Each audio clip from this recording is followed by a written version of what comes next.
Talking about omega-3 and omega-6, both of these are essential fatty acids that our bodies cannot produce on their own, so it gets really crucial to be able to supplement with a capsule or in oil form in order for you to ensure that you're getting in the right amount of omega-3 and omega-6. The ratio between omega-3 and 6 is also extremely crucial. Omega-6 is something that you get from whole grains, nuts, probably vegetables. Omega-3 is what you get from your fish, extremely important source from fish, walnuts, right? Now, the ratio between these two should ideally be 3:1, right, between omega-3s to 6. And currently, the recent study says that the ratio between the two is 16:1, which means that most of us are consuming a lot more of omega-6, which is your whole grains and vegetables, as opposed to omega-3, which is fish, flax seeds, walnuts, avocados, all of these, right? Both of these are essential because they literally are to do with every single bodily function that you can think of, from producing hormones to giving your brain the sharpness it requires for your rest and recovery, most importantly for the absorption of the food you eat, right? If your food is not going to get absorbed properly and carried to the places where it needs to reach, eating that food makes no sense. Improving your metabolism, it has a thermogenic effect, also ensuring that your blood flow is optimal. So a lot of bodily functions are dependent on omega-3 and 6, so it gets really important for us to ensure that we are getting in the required daily intake. The other one that I said I would talk about is vitamin D. Now, vitamin D is almost like a hormone, right?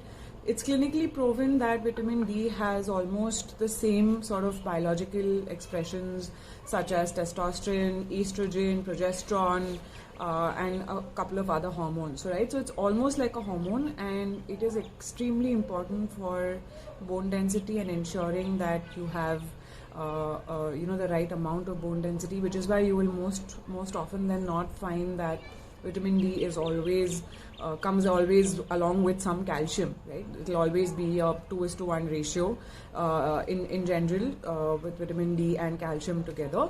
And genetically, we are not blessed to have good vitamin D as a race because our exposure to sunlight is not optimal. It gets really hard in a country like us. If we go in the sunlight to get vitamin D, we probably burn and die.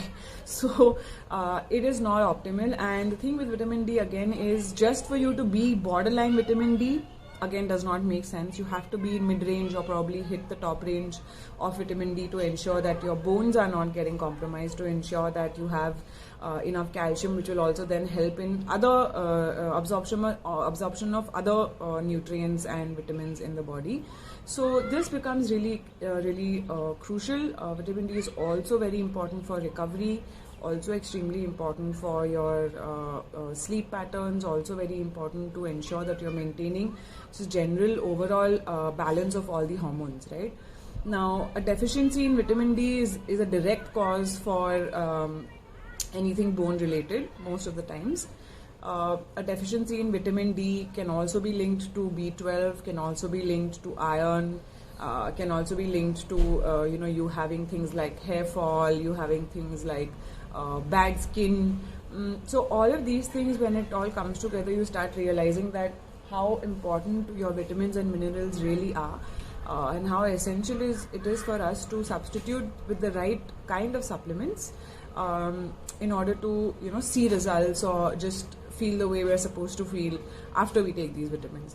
Now, be very careful of the kind of vitamins you choose.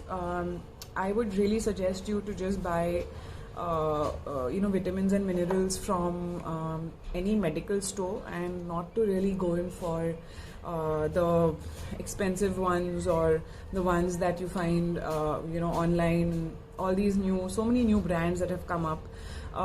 The reason is that more often than not, we really don't study the label behind it. and the bottle may say biotin and you're taking biotin without even understanding what your regular daily requirement should be for you to actually see that your hair doesn't fall, right?